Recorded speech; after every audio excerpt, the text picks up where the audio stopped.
Set पढ़े थे एक हम जी दादी। अगर गिनती स्टार्ट हो 1 2 3 4 5 इन डॉट्स का मतलब पता है ना, गिनती चलती रहती है। अगर ये 1 से शुरू हो तो इसका नाम हमने पढ़ा था नेचुरल को लिखते हैं कैपिटल एस और इसमें एक छोटी सी लाइन डाल देते हैं ऐसे। ये नेचुरल नंबर, जो नेचुरल नंबर का सेट है उसकी नोटेशन है ना, ये वाला। पहली बात समझ आ गई? अच्छा, इसी गिनती में अगर हम शामिल कर दें 0, बाकी सारी वही गिनती है 1 2 3 4 अप टू सो ऑन, फिर इसका नाम क्या होगा? होल नंबर का सेट। और इसको किससे लिखते हैं? इसके भी एक छोटी सी लाइन डाल देते हैं W। इसके बाद हमने पढ़ा था अगर इसी के अंदर जमा की गिनती के साथ 1 2 3 4 100 ये सारी जमा की गिनती थी, माइनस शामिल कर दे, माइनस से इसको कहते हैं इंटीजर को लिखते हैं z डाल के इसमें एक लाइन ऐसे डालनी है, ये इसकी क्या है नोटेशन या अलामत। अच्छा, इसका एक और तरीका भी लिखने का 0 प्लस का माइनस का प्लस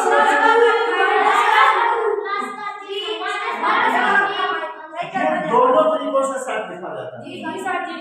चाहे खोल के इसको लिखें, खोल के लिखेंगे तो 0 के उधर सारी पॉजिटिव, 0 के उधर सारी क्लोज करके लिखेंगे तो plus minus 1 plus minus 2 plus minus 3।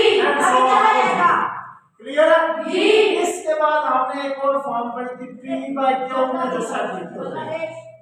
किसमें p बाय q, जहां पे p और q दोनों क्या होते हैं? रियल नंबर्स होते हैं, ठीक है, और q नॉट इक्वल टू 0 होता है। इसके ऊपर शर्त, इसको हमने कहा था रैशनल, यानी कि शॉर्ट कट का जो रकम बटे में लिखी होगी उसको क्या कहेंगे? ऐसा ही है जी। फिर उसके बाद हमने पढ़ा था इरैशनल। अच्छा, रैशनल को किससे डिनोट करते थे? इसके अंदर बेशक एक छोटा सा और लाइन डाल देते हैं इरैशनल। इरैशनल क्यों, कौन से थे? रैशनल और नहीं, रैशनल वो जो p बाय q की फॉर्म में होंगे और इरैशनल वो जो p बाय q की फॉर्म में नहीं होंगे। p बाय q की फॉर्म में नहीं होते उनको क्या कहते हैं? इरैशनल। और इसकी अलामत होती है q डैश। इसके बारे में और इसके बारे में थोड़ी सी तफसील और पढ़ते हैं, ठीक है जी? अब यहाँ पे जो रैशनल है, ठीक है, उसके बारे में हमने पढ़ा था कुछ ऐसे रैशनल होते हैं जो टर्मिनेटिंग होते हैं, पढ़ा था ना जी? कुछ नॉट वेरी गुड, कुछ होते हैं नॉन टर्मिनेटिंग। अच्छा, अब जरा इनकी थोड़ी सी एक मिसाल ले लेते हैं टर्मिनेटिंग की और नॉन टर्मिनेटिंग। टर्मिनेटिंग की मिसाल मैंने कहा था कि वो वाली रकम जो आहिस्ता आहिस्ता खत्म हो जाए, जिसके आप हम जब डिवाइड करेंगे आखिर में 0 बचे खत्म हो जाएगा, वो टर्मिनेटिंग होती है। इसको मुख्ततिम भी कहते हैं। क्या कहते हैं? मुख्ततिम। क्या कहते हैं? मुख्ततिम। अच्छा, इसकी मिसाल है, इसकी मिसाल हमने क्या पढ़ी थी? 1/5 1/5 कर लें, 1/2 कर लें, जो मिसाल है। अच्छा, इसको डिवाइड करते हैं जी। 1 जो होगा वो अंदर आ जाएगा और 5 से डिवाइड अब जरा सुनें, बाहर वाली रकम अगर बड़ी हो और अंदर वाली रकम छोटी हो तो आप बड़ी का छोटी पे नहीं जाएगा, ना जाए तो क्या बोलो? यहाँ पे इशारिया लगाते हैं 5 2 नीचे क्या बचा? 0। ये जो इशारे के बाद आंसर आया, क्या ये खत्म हो गया कि नहीं हुआ? जी। ये वाली टर्मिनेटिंग कौन सी होगी? 1/2 को डिवाइड करते हैं, 1 अंदर आ जाएगा, 2 से डिवाइड होगा, पॉइंट लगाएंगे 0।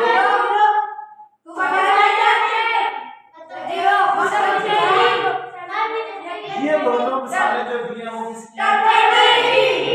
ऐसे रैशनल नंबर जो बटे में लिखे हुए ऐसे p बाय q की फॉर्म में, p बाय q की फॉर्म में था, ये बटे की शक्ल में ऊपर वाली रकम p की है, नीचे वाली q की है, दोनों को डिवाइड किया और खत्म हो गया, आंसर 0 आ गया ना। तो जहां से जो इशारे वाली रकम बनेगी रैशनल के अंदर उसको कहेंगे डेसिमल। कौन सा? नॉन टर्मिनेटिंग के बारे में हमने वो वाली रकम जो चलती है डिवाइड करते रहे, जितना मर्जी डिवाइड करते रहे, आखिर में 0 नहीं आएगा। जैसे इसकी मिसाल 1/3 डिवाइड करके देखें, चेक करें 1/3 को 1 को अंदर रखेंगे, 3 को बाहर, 3 का पारा 9 पे, सॉरी 10 पे, 3 3 जा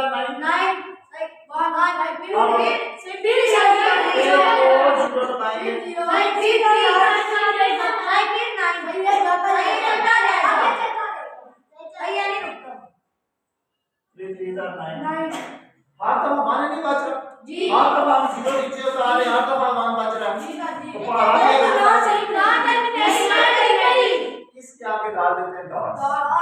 अब यहाँ पे एक बात गौर से सुननी है, इसको जब हमने डिवाइड किया तो इसका आंसर क्यों लिखा जाता है 0.333 आगे डॉट या दूसरा तरीका 0.3 के ऊपर छोटी सी बार डाल देते हैं। इस बार का मतलब है कि ये वाला नंबर बार बार रिपीट होगा। इस बार का क्या मतलब होगा? ये नंबर क्लियर? एक और अगर किसी मिसाल है 1/7, 1 को 7 से डिवाइड करेंगे 7 बार आ जाएगा, 0.7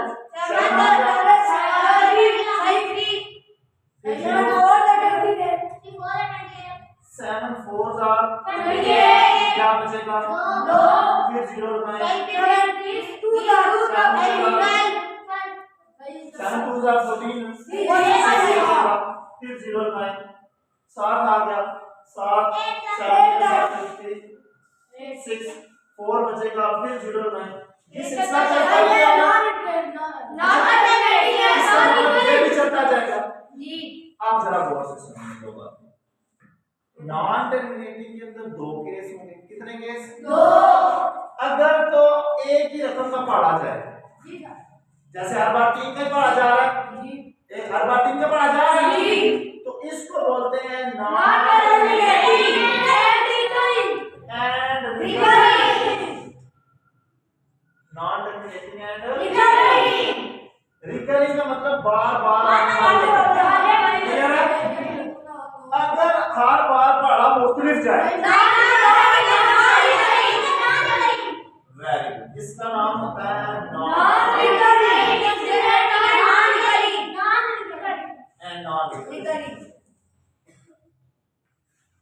टर्मिनेटिंग एंड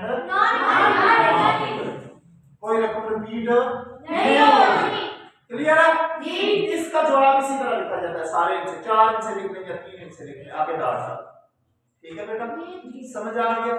हमने पढ़ा है रैशनल के 2 पार्ट्स, एक हमने पढ़ा टर्मिनेटिंग, एक नॉन टर्मिनेटिंग के अंदर एक और केस निकला है अरे मेरी बात सुन।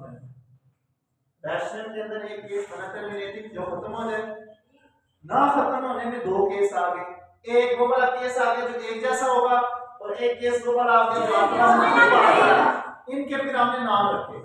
इसका नाम हमने रखा non terminating and recurring. Recurring का मतलब एक ही दफा, और non terminating non recurring. Clear बेटा? कोई कंफ्यूजन इसमें? नहीं, कोई कंफ्यूजन नहीं है। अच्छा, अब इनमें से रैशनल कौन सा होगा और इरैशनल कौन सा होगा? अब ये बात जरा गौर से सुनिए। इन्हीं को हम इसी की वजह से हमने इरैशनल भी ढूंढ रहे हैं, रैशनल भी ढूंढ रहे हैं। कौन से ढूंढ रहे हैं? अब जरा गौर से सुनो, ये जो बात होगी ना टर्मिनेटिंग वाली, ये सारे चले जाते हैं रैशनल के अंदर। ये सारे किसमें चले जाते हैं? रैशनल। और ये वाले नॉन टर्मिनेटिंग एंड रिकरिंग ये भी सारे चले जाते हैं रैशनल के अंदर। इनको हम p/q की फॉर्म में तब्दील कर सकते हैं, लेकिन ये वाला जो केस है ना, ये हमेशा इरैशनल है। इसमें जाएगा non terminating and non recurring, ये इरैशनल में जाएगा, और ये दोनों किस में जाएंगे? रैशनल वाले सेल में जाएंगे। क्लियर है? इनकी एक दो मिसालें और करते हैं ताकि आपको और ज्यादा क्लियर हो।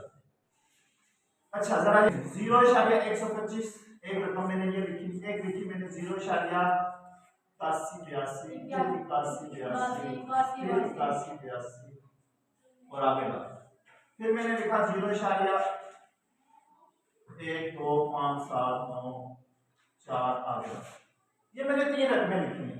इनके बारे में मैं बताता हूँ आपको क्या होगा, कौन सा रैशनल है कौन सा है। अगर पास सिर्फ ये लिखा हो डिजिट के बाद जो भी गिनती लिखी, इशारे के बाद जो भी गिनती लिखी हुई है वो खत्म हो जाए। देखें 1 2 3 के बाद गिनती खत्म हो गई जी।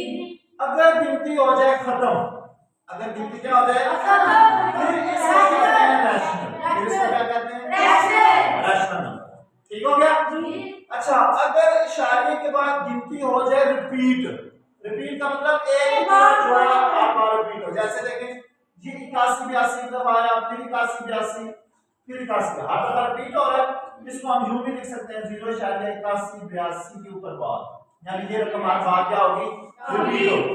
ये भी किस में जाएगा इस तरह के दोनों केस जो होंगे वो किस में जाएंगे रैशनल। सिर्फ एक ये वाला बचेगा जिसमें हर डिजिट डिफरेंट हो, वो इरैशनल। क्लियर है जी। अगर आपके सामने कुछ क्वेश्चन इस तरह लिखे हो आप पहचान कर लेंगे कौन सा इरैशनल हो जाएगी पहचान। एक और चीज इरैशनल के अंदर एक एक नया नाम आता है अंडर रूट, स्क्वायर रूट इसको बोलते हैं। क्या बोलते हैं स्क्वायर रूट। स्क्वायर रूट के अंदर कोई भी प्राइम नंबर आ जाए, कौन सा प्राइम नंबर, कौन सा नंबर प्राइम नंबर कौन से होते हैं जिन पे से अपना पढ़ा जाता है 2 5 3 5 7 11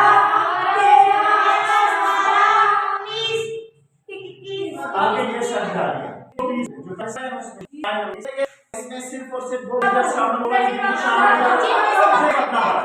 अगर स्क्वायर रूट के अंदर जितने से भी नंबर आ जाए इनके अंदर कोई जैसे मैं कह देता हूं स्क्वायर रूट 2 आ गया तो ये भी किस में जाएगा इरैशनल के अंदर।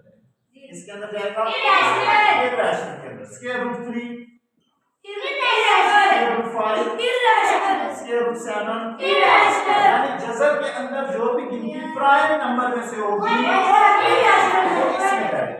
अच्छा एक मिसाल में वो देखता हूं, आप जरा मुझे ये बताएं जहां पे मैंने स्क्वायर रूट 25 क्या ये इरैशनल है या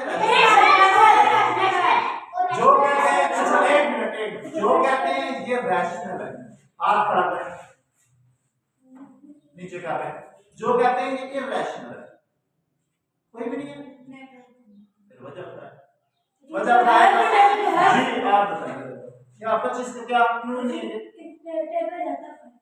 जहां पे जो आपने प्राइम नंबर का सेट लिखा क्या इसमें 25 आता है नहीं आता तो फिर इसका मतलब रैशनल है क्या इसको लिखते हैं 5 का स्क्वायर दे दोनों काट देंगे सिर्फ 5।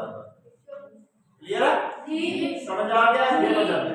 आपने चेक करना है कौन सा जो स्क्वायर रूट के नीचे जो रकम आ रही है वो प्राइम नंबर में से है या नहीं है। अगर वो होगी अगर वो यहां से होगी तो